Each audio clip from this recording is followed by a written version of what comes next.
Bozé Belé Bozola de partout, Mbote Nabino Bandiro Balandignon sur RDC Monde TV. Merci pour la confiance, merci pour la fidélité, merci pour la sens, il y a patriotisme au Bozalango à l'égard de RDC Monde TV. Je vous avais dit que non, je vous dis toujours que non.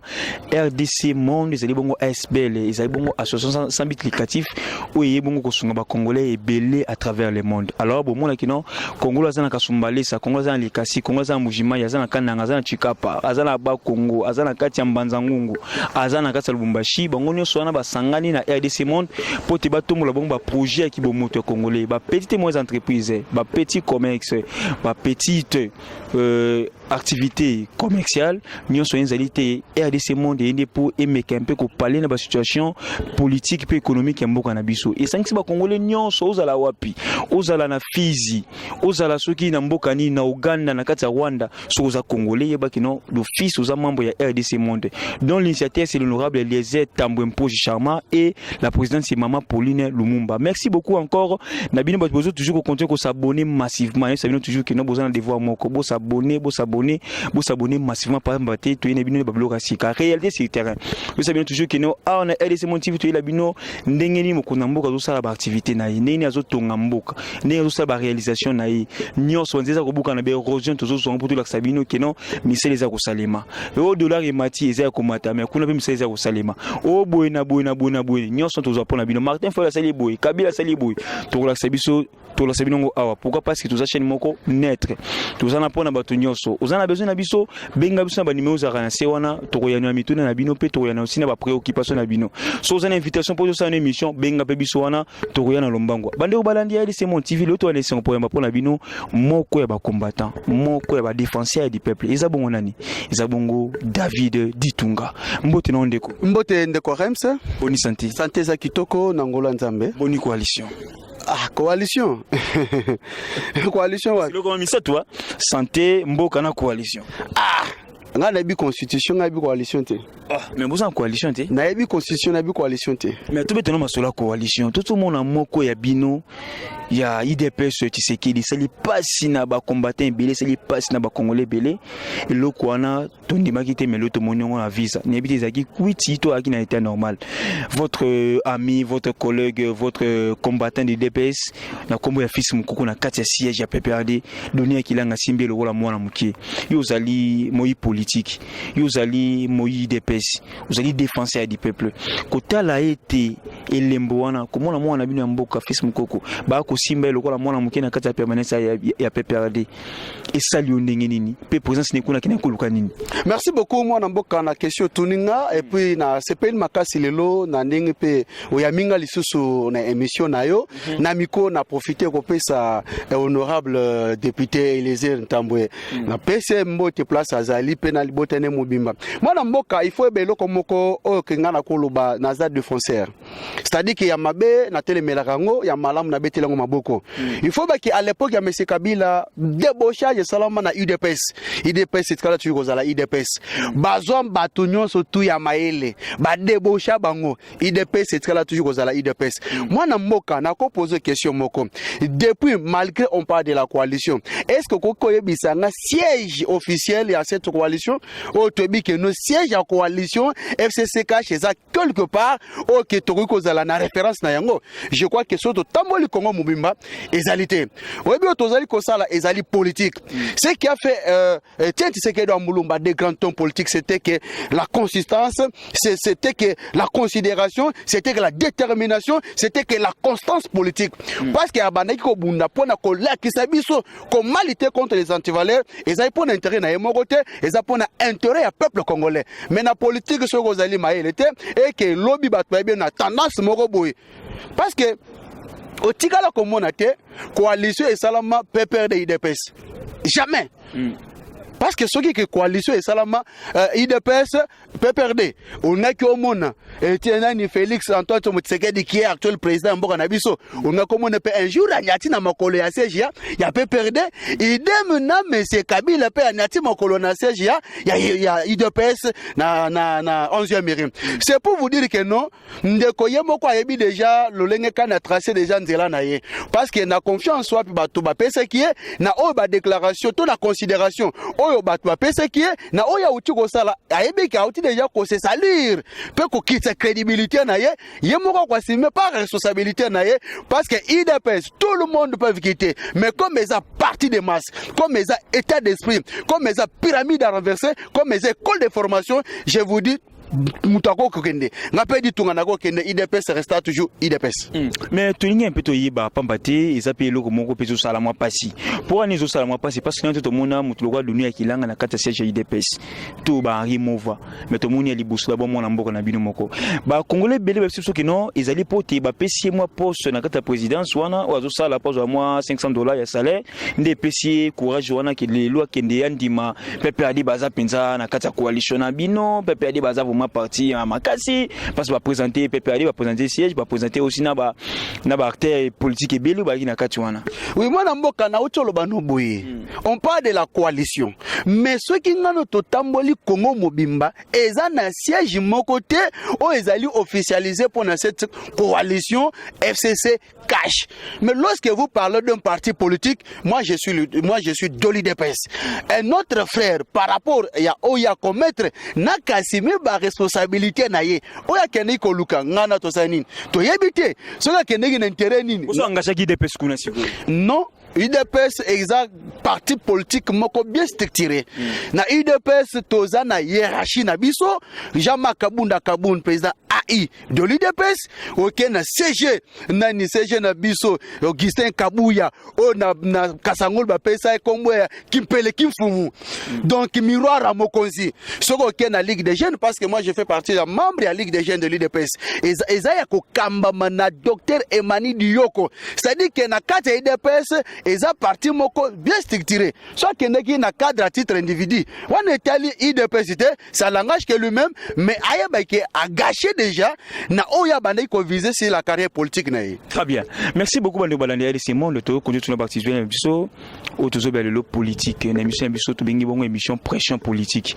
alors ndeko David Ditunga retour ya Martin Fayulu et ko baka sous tonis na kati ya démocratie na biso pour preuve Martin Fayulu lelo mutaza siko na 6e takangi République démocratique du Congo mobimba pe alaki biso abi le 30 décembre à sala wa ibongo état de la nation tongo yamba kisango wana David Ditunga omonyo ndenge nini babiki bokoti mai na jamais tokota mai mwana mboka yokana biso loko moko quand on veut se faire comparer avec Etienne Tshisekedi wa Mulumba, on n'utilise pas son peuple comme les esclaves.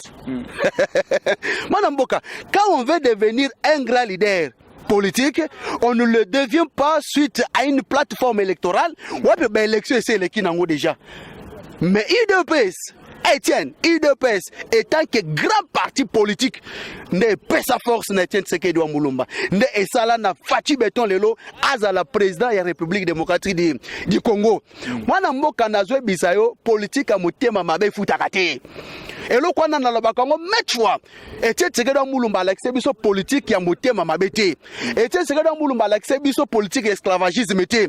Toza na 21e siècle. Moi David Tunga je ne peux pas encore accepter que na mona bande konanga sous inconscience que bas matsa mutu na mapeka comme si toza na ta tipo le tipo toza na 21e siècle c'est oyo ki jalonde ba memaki Martin Fayulu na mapeka tipo toza na 21e siècle toza les sous na temps esclavagisme te. J'ai dit ceci donc c'est que Martin Fayulu comme si ba militaire et esclave na lobby que non comment toi tu veux être au service ya peuple mais entre temps ozali ko appliquer sur le champ ba acte moko ezali ko lakisa que non okonyata bango okonyata peuple parce que vous savez une chose hein baloba que non muluba soka zu pouvoir na mboka oyo akonyata bato lokola bakayasa mais on n'est pas encore devenu président on fait déjà son peuple d'un esclave c'est grave mais c'est important ce population peut s'arrêter c'est grave na lobby que c'est grave na lobby boye selon population babi que non yenda ça légitimement élu oui na Facebook j'accepte na Facebook hein, parce que ça na 40 000 smartphones sombama wana soki na ba téléphone là je peux accepter mais na ba élection c'est Fachi Beton mutu gagna ki ba élection parce que ngai na centre bureau de vote nga na kenda voter na tani sa titongo na tela au mona place ba voter ata va mouka Fayulu te ezaka numéro 20 Fachi Beton na tani sa titongo et puis pour te dire que no ya mutakaima sola zate na to sonini mwana mboka IDPS reste toujours IDPS. Lorsque IDPS sera scellé les camps, dès le coup de arriver, il y a Jean-Marc Kaboun, président de l'IDPS. Voilà, tout le monde est battu. Jamais. Non, s'il vous plaît. Tout ce qui a coupé sa diffamation, c'est malamouté. A coupé sa bisonbongo. Est-ce que Liboso a banopé sa bisonbongo? Ngamoko Nazaraki, Nekendeki, Tolongo rapport ma collective na siège na biso. Tobana ko tambola, ne to mesana. Plein au Jean-Marc, der kutu bateau au bayambaki, les vieux tipo, au bayambaki. Bako na lobi boy, bateau yambaki les vieux tipo. Maso e ba o biso to yambaki na ngojama kabunda Batouana Bakota na Massajama Kabuna famille. Est-ce que le tour ça le débat entre Martin Fayulu, s'il vous plaît, le tour ça le débat entre Martin Fayulu, Jean-Marc Kaboun, Martin Fayulu, président Félix. Na lobby boye, Azali président il y a parti politique SID. Jean-Marc Kaboun, Aza président AI de l'IDPS. Le typo Azali Eli député national. Jean-Marc Kaboun Azali Eli député national. Yango place nga hotel ça. Comparaison nga yango wana. Okoki jamais ko comparer na mutu Aza président de la République qui engage toute une nation. Donc sérieux pour nayo, Jean-Marc Kaboun Aza na même pied d'égalité avec Martin Fayulu. Mais Jean-Marc Koutaleke non parce qu'Aza maître nageur. Je crois que nous ceux qui tolni tolanda archive ezali. Ndangwa bayambaki parce que mtu akotsa ve tipo na IDPS ezave kulut nanga Valentin Mobake. Ceux qui ponnent Valentin Mobake tenga sala na IDPS. C'est pour vous dire que non, on ne devient pas un grand homme politique suite à une plateforme électorale mais il faut l'être dans son propre parti politique. Pourquoi ne pas convoquer ses propres militants? Que non peut devant siège inaye a bengi si ba militant peut tomoni bango a uta sala dernièrement peta a beta fiasco et puis en 2023 qui sera candidat? Muzitu. C'est pour vous dire que Fatiaza toujours béton. Mais à la Kibiso était le 30 décembre au Salabongo, État de la Nation Aïe. Oui. Pardon, si ça David Ditunga. Le 30 décembre, Martin Fayulu au Salabongo, État de la Nation Aïe. Bien, les personnes voyant le lingue kani. Mais, parce que le penguin sur les évaluations, il y a un moment. À Salango en qualité de qui? Le bas peut-être que ben ici on a fait de house naïe. À cause de la Liboso, il y a des députés invalidés, des sénateurs invalidés.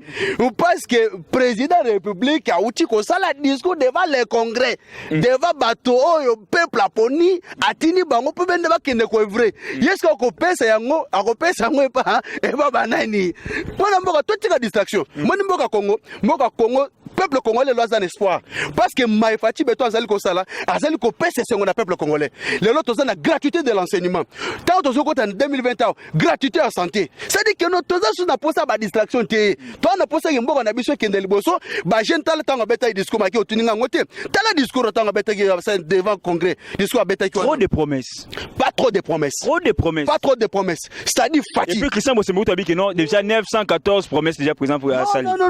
Il y a 914 promesses. Fati Beton na discours naye alakisi maye asali pendant parce que na ko si nanete c'est personne na mi décembre ko si na ko si nanete atalisi oui asali pendant 10 mois atalisi boy à l'époque de monsieur Kabila on parlait des exilés politiques les lobes exilés politiques bazali sauté à l'époque de monsieur Kabila on parlait des prisonniers politiques au moment où nous parlons bazali sous-sauté non s'il vous plaît général John Chibangu il est libéré. Non, pas encore. Il a été libéré. Moi, je vous dis ce qui est vrai. Aux âges journalistes d'investigation. Général John Chibangu. Aux âges journalistes d'investigation. Qui est l'heure de la libération à Ewana, bon de libération, mais jusqu'à présent, c'est toujours bloqué. Ah, ouais, mais aux âges journalistes d'investigation, Salah Moussala Nayo, et qu'on a vraiment. Faden House, par manque à Kofuta Impôt, Fati Beto en Salanine, à Fongola Yango. Nani maison Schengen, mais c'est Kabila Kangaka Yango, mais avec Fati Beto Sanine. Et Zoni, je vous dis qu'il a présenté ses bilans. Les autres ont Mopanda Fekine, ceux qui disent là, Kabila fait 18 ans en Mboka, même à te changer la tigala kolekate. Échanger la pambatika ou les gagonete. Mais Fati Beto Tangoye n'a promesse na 100 jours. Le long de la wanesa qui toko praticable na nengomoko yamalam. C'est-à-dire que nous, lorsqu'elle nous parlait devant les congrès, na zoe biso qui abandonne qui kotali sa batu maye oya sali et pour ça na kata kosala ma par rapport na ba province nyonso parce que problème ezaka na Kinshasa te ba province muso pesa na problème mais na kati kuna solution zo pesa ma déjà pe azali kotali sa nini za déjà na kata kosala c'est ce que lui a présenté ndeko na ngai c'est la toute première fois depuis que je connais mon pays que nos gratuités et enseignements ils allaient appliquer sans pourtant que le gouvernement, toi Assemblée nationale, va voter budget par rapport à cette gratuité. Et c'est là où ça la matin. Avec Fatih Beto, et ça la misa qui va voter budget dans l'Assemblée nationale. Et puis le gouvernement a Fatih. Et bien après combien de mois? Après c'est 8 mois, 9 mois. Avec parce que au bazala ki wana ba tibala ba bana kwa simi ba faire courante moi pe ba zo ba engagement mususu ezala ki te bazaki limité. Maintenant lorsque le gouvernement a été investi par l'Assemblée nationale et que le budget vient d'être voté, c'est par là que nous allons juger les actes du président. Le gouvernement dont les ministres bazala na terrain. Ils ne sont pas dans les terrains, les ministres. Il y a beaucoup de cas sociaux, faits sociaux, l'autre ministre, mon côté sur le terrain. Non, mais Makambo accident au Salama Awa, na route numéro 1 à Matadi, le président lui-même est descendu. Moi, je parle des ministres. Moi, je parle des ministres, pas les présidents. Mon frère, chaque secteur est dans la réalité. Gratuité de l'enseignement, on sent le présence, il y a ministre. On se comprend. Quand il y a eu de sécurité, mais tout ça, on a vu le ministre VPM, Gilbert Kankonde, s'est déplacé. Parce qu'il vient de l'IDPS. On a donné l'attribution à chaque ministre. Et chaque ministre est redevable. Ce qui est nous ici invité, le gouvernement y a Fatih Beton et autres à investi pas même 3 mois.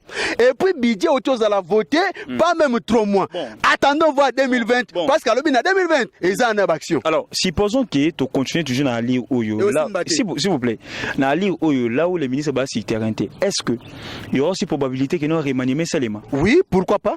Il en a plein pouvoir naïe. Il a le pouvoir de nommer et de révoquer. Si vous êtes incapable.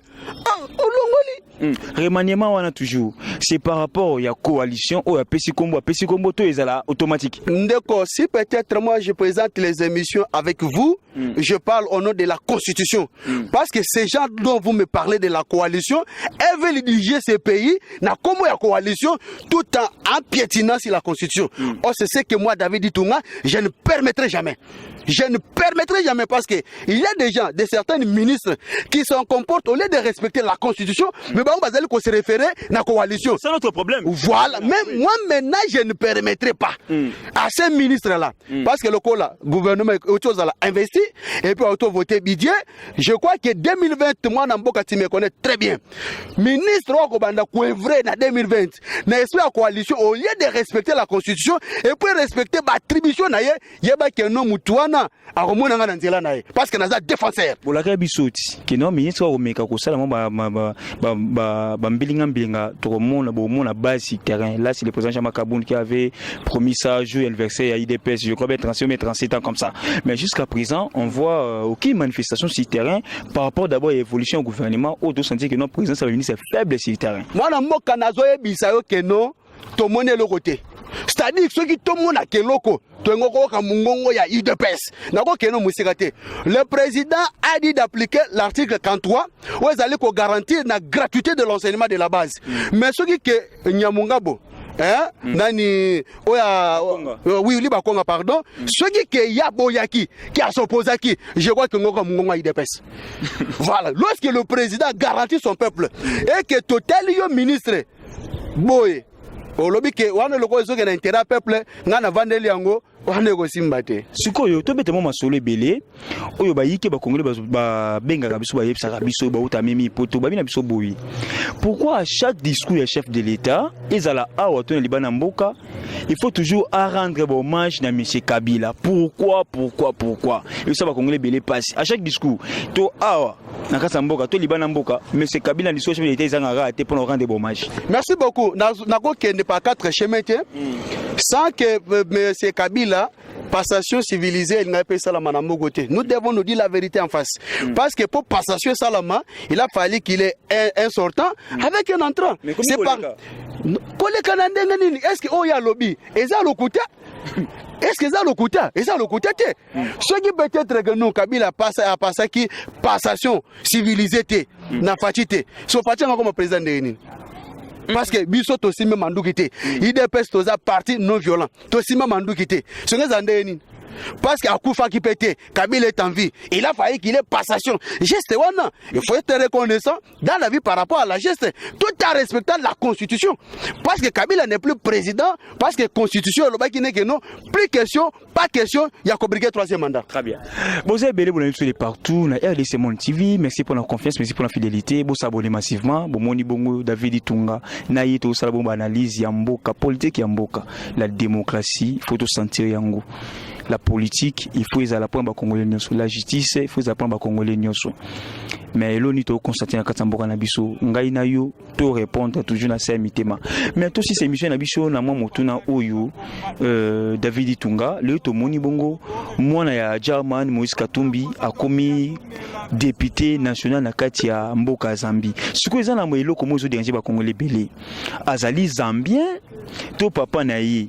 Aza Zambien, comment ça veut dire que non Moïse Katumbi qui s'est dit Congolais, mais moi na ye a commis député national na Mboka Zambie. Non, au moins ceux qui Congolais raisonner ndengwana ezaka ka kozanga koyeba. Yo siko komisa biso. Oui, au moins eloko mususu to komisa kango gravité. Pourquoi? Nako que nous par quatre chemete. Que son âme repose en paix. Grand musicien Nabiso Rochero Taboulay. Ana bana bon. Et c'est bana oya bota wana. Babota kana basi ya Congo. Est-ce que banana balongo banana c'est-à-dire que nos Congolais to longa na culture et loko mo ezana ngo simple to comme sango grave parcours a charman ngana e bien ngote banzela ngana e bien ngote ce qui que nous s'avérer que mo panzi kuna que no mondo bebe tamaki et que no tema habite ngana na zabo ngana tika na mo panzi na ngai père ne mukolo masolo ou le man donc elle n'a que cela nga passe que non mwana awa yeko bima député, mais tu es à Tanzanie. Mais comme il est de l'autre côté, on a une gravité, parce que ça parcourt à Charman et tel. Donc c'est tout ce banalité, c'est un problème, parce que ça non fondé, sans base, tout ça, ça doit nous perdre à temps. Ils a perdu à temps. Tout le monde a posé la question. Il a fallu que tout le monde Madidi Martin a contesté pouvoir à Fati.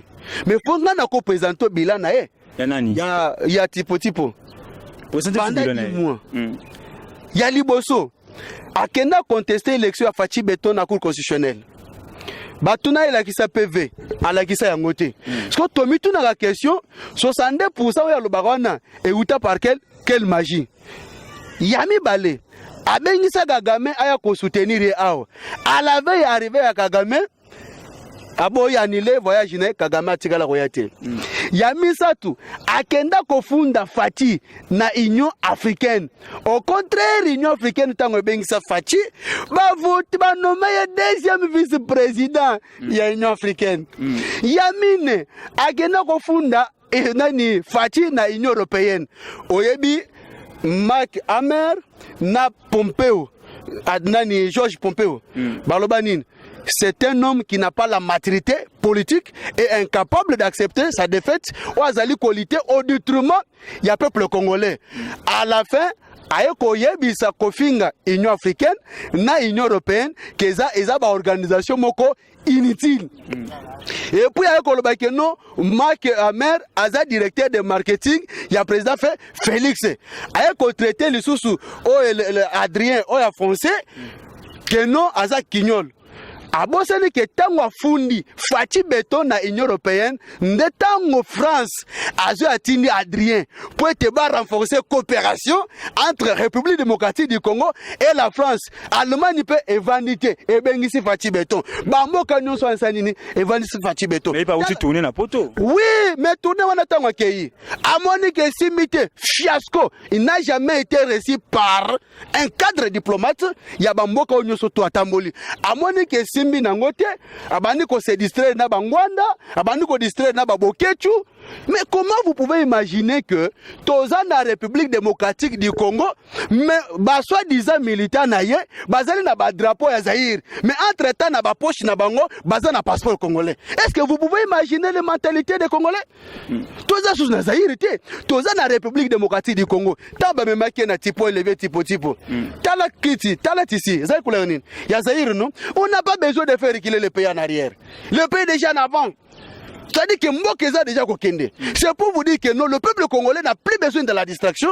Le peuple congolais a posé que nos social naïe. Et ça la malamu, gratuité de l'enseignement normal. Bato bako sala misala. Ba futa makitoko, lelo fati béton. Vous voyez que non ba salaire à ba policier mati. Et l'ongo de $75 à $235. Salaire est mati, dollar est mati. Non, non. $2 est mati et ça par rapport à la loi de l'offre et de la demande. Loi, ça va. Très bien que non. Chaque fin de l'année, bloque loi de l'offre et de la demande. Mais qui en pâtisse? C'est le consommateur final qui est la population. Mais toi, très bien. Et ça, la liboso, tu plus surtout que non. Fin de l'année, bloque matara par rapport à cette loi-là, par rapport à cette argumentation. Mon frère, Fatih Beto lobby qui en 2020, et ça, année d'action.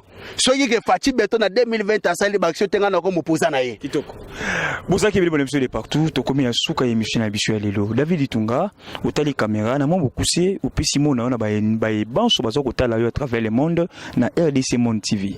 Oui, na pesi mbote na bande konanga ba congolais ezala kati ezala libanda mbote belé pe na présenter bino ba meilleur vœu et bonne année 2020 kozala année à action et puis na bonne sanité, bon s'abonner massivement parce que tant vous allez devant ba tando na bino to ba téléphone to ba krabozo landa David to wana popolaka. Donc ça dit que pas na masse que ezala raté et puis na profiter ko pesa mbote na kulutu nanga musée ke base chilo buchambonga mitoka konto colonne de fait et puis ba obi balinga David ditunga ana yango eko na sukati ditunga pa na posa sepela amona peke no azape na bato pe balinga kae à travers ya chaîne na biso o bozali kolanda ngai e kosala nga pe bien makasi numéro nanga plus 243 82 283 22 25 na bandeli plus 243 82 283 22 25 et ça peut numéro WhatsApp nanga wazana posa benganga comme d'habitude naza toujours dispo pour na bino mutabangi sabinote 2020 année d'action. Merci. Merci beaucoup, merci à vous nos très chers abonnés, nos très chers téléspectateurs qui nous suivent de partout à travers le monde. Merci pour la confiance, merci pour la fidélité, merci aussi pour la sens d'abonner à patriotisme. Contribuez dans RDC Monde ASBL, tu as $10, $20, $30, $5 pour te Congolais à se retrouver quand même na action zali kosala na ba projet na ye pour te eloko wana place aux na poto sunga pe Kongola zapi awa asala commerce ateka ndunda ateka mo makala ali sabana tank sabana bien que c'est comme derrière gratuite alors tu as pas besoin que non bino bo sunga pe ba Congolais au bazan a besoin ba projet na bango ezala bon réaliser.